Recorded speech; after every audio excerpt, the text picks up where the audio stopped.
لله رب العالمين والصلاة والسلام على سيد الأنبياء والمرسلين وعلى آله الطاهرين المطهرين. أما بعد، فقد قال النبي صلى الله عليه وسلم: أدبوا أولادكم على 3 خصال: حب نبيكم وحب أهل بيته وتلاوة القرآن، أو كما قال رسول الله صلی اللہ علیہ وسلم. محترم صدر جلسہ، حضرات علماء کرام اور دور دراز سے آئے ہوئے ہمارے معزز بزرگوں اور عزیز دوستوں، جمعیت علماء ہند کے تمام اغراض و مقاصد کو اگر کسی سانچے میں ڈھالا جا سکتا ہے تو 3 چیزیں نکل کر کے سامنے آتی ہیں جس پر جمعیت علماء کی یہ بلند و بالا عمارت قائم ہے: نظام تعلیم اور نظام تبلیغ اور اصلاح معاشرہ. اصلاح معاشرہ جمعیت علماء کے بنیادی کاموں میں سے ایک کام ہے. آج پورے ملک سے لوگ آئے ہوئے یہاں پر بیٹھے ہوئے ہیں. حضرت صدر محترم کے حکم سے جمعیت علماء ہند کی طرف سے اصلاح معاشرہ کا نظام چلایا جاتا ہے. آج اس مستند اسٹیج سے آپ سب حضرات کو اصلاح معاشرہ کے سلسلے میں وہ بنیادی نقوش دیا جا رہا ہے کہ جس پر چل کر کے اصلاح معاشرہ اور ملک کے اندر پھیلنے والے ارتداد کی ساری لہریں ختم اور خاک میں مل سکتی ہیں. وہ بنیادی چیز یہ ہے کہ اصلاح معاشرہ سماج اور سوسائٹی کے اندر بھلائی اور بہترین نسل انسانیت پیدا ہونے کا واحد راستہ یہ ہے کہ ہم سب مل کر کے اپنی اولاد کی صحیح اور شرعی اعتبار سے تعلیم اور تربیت کریں. اگر ہم اپنی اولاد کی تربیت صحیح انداز میں کریں گے تو یاد رکھیے سماج میں پھیلنے والی تمام خرابیاں وہ سب کے سب ختم ہو جائیں گی. اللہ کے نبی جناب رسول اللہ صلی اللہ علیہ وسلم نے ارشاد فرمایا: ادبوا اولادکم علی 3 خصال. اے لوگوں، اپنی اولاد کی تربیت کرو اور 3 عادتوں کی طرف متوجہ کرو اور 3 عادتیں ان کے اندر پیدا کرو. سب سے پہلی چیز یہ ہے کہ اللہ کے نبی نے فرمایا اپنی اولاد کے دلوں میں، ان کے ذہنوں میں، ان کے رگ و ریشے کے اندر بچپن ہی سے رسول اللہ کی محبت پیدا کر دو، اللہ کے نبی کی محبت پیدا کرو اور اپنی اولاد کو بتلا دو کہ سب کچھ لٹ سکتا ہے، سب کچھ کا ساری چیزوں کا سودا کیا جا سکتا ہے، لیکن رسول اللہ کی محبت کا سودا ہرگز نہیں کیا جا سکتا ہے. اللہ کے نبی کی محبت، اور یہ بچوں کے دل و دماغ میں اس چیز کو بٹھا دو کہ رسول اللہ کی محبت ہمارے ایمان کی معراج ہے. کمال ایمان کا مدار رسول اللہ کی محبت پر ہے. میرے بھائیوں، اللہ کی نبی کی محبت دنیا اور آخرت کی دولت ہے. میں آپ کے سامنے ایک اللہ کے نبی کی حدیث پیش کرتا ہوں. ترمذی شریف کے اندر روایت ہے، ایک گاؤں کے ایک صحابی اللہ کے نبی کے پاس آئے اور فرمایا: اے اللہ کے نبی، متی الساعہ، قیامت کب آئے گی؟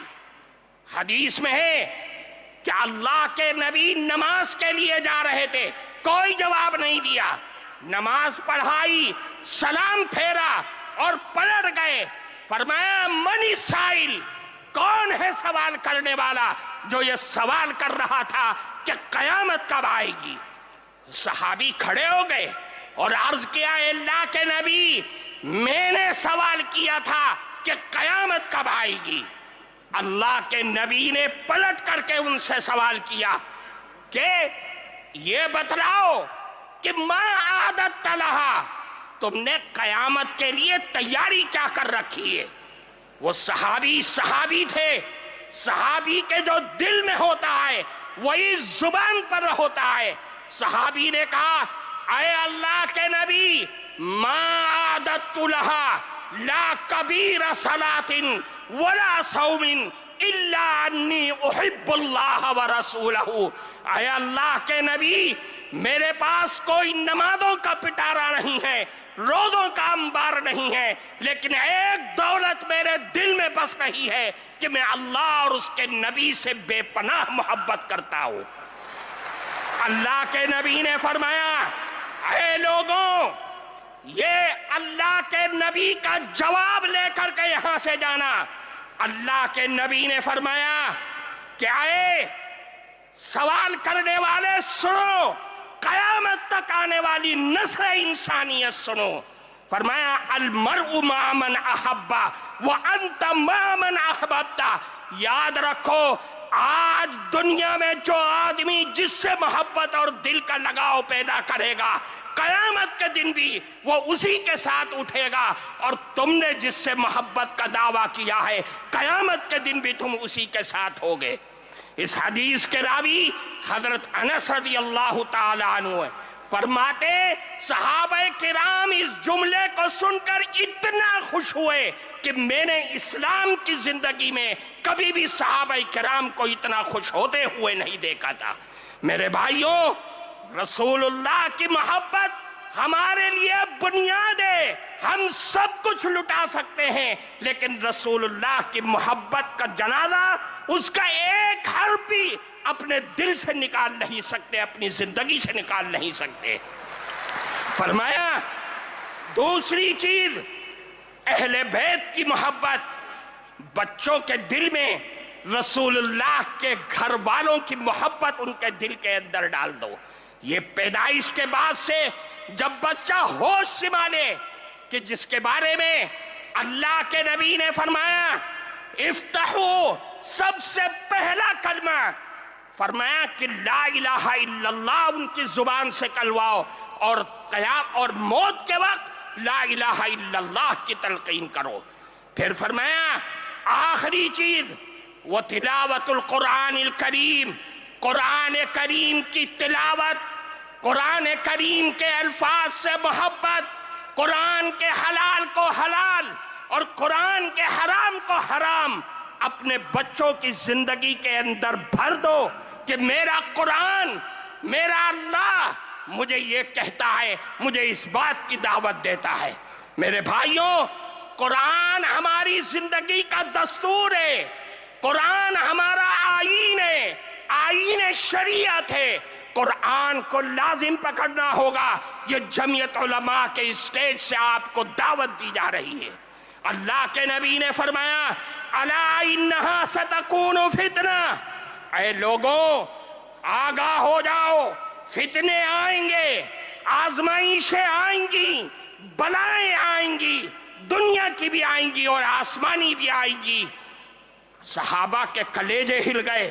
فرمایا، اے اللہ کے نبی، مل مخرج منہا یا رسول اللہ، ان فتنوں سے نکلنے کا راستہ کیا ہوگا؟ اللہ کے نبی نے فرمایا کہ قرآن ہے، قرآن ہے۔ کیوں؟ فیہ نبأ من کان قبلکم وخبر ما بعدکم وحکم ما بینکم۔ یہ قرآن ہے جس میں تمہارے پچھلے لوگوں کے حالات کی بھی اطلاع ہے، تمہارے بعد میں آنے والے لوگوں کی بھی خبر ہے، اور تمہارے جھگڑوں کا فیصلہ بھی اسی قرآن میں موجود ہے۔ اس لیے میرے بھائیوں، قرآن پکڑو، حالات کو سدھارو۔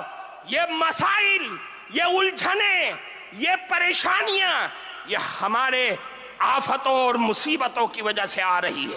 میں آپ کو ایک بات کی طرف توجہ کر کے میں بات کو ختم کرتا ہوں۔ آج تک ہم روتے تھے، ہمارے بڑے پریشان تھے کہ دنیا نشہ کر رہی ہے، دنیا سٹے اور جوئے کھیل رہی ہے۔ آج جو سب سے زیادہ حالات ہیں وہ سود کی بیماری ہمارے اندر جنم لیتی جا رہی ہے۔ اور سود بھی کیسا؟ بینک کا سود نہیں، ساہوکاروں کا سود نہیں، بنیاؤں کا سود نہیں، وہ بندھن بینک، وہ جگہ جگہ گاؤں اور دیہاتوں میں جہاں سود اور قرض دینے والے وہ چور بیٹھے ہوئے ہیں جو صرف عورتوں کی آئی ڈی پر عورتوں کو ہی دیتے ہیں، ان کے نمائندے عورتیں ہیں۔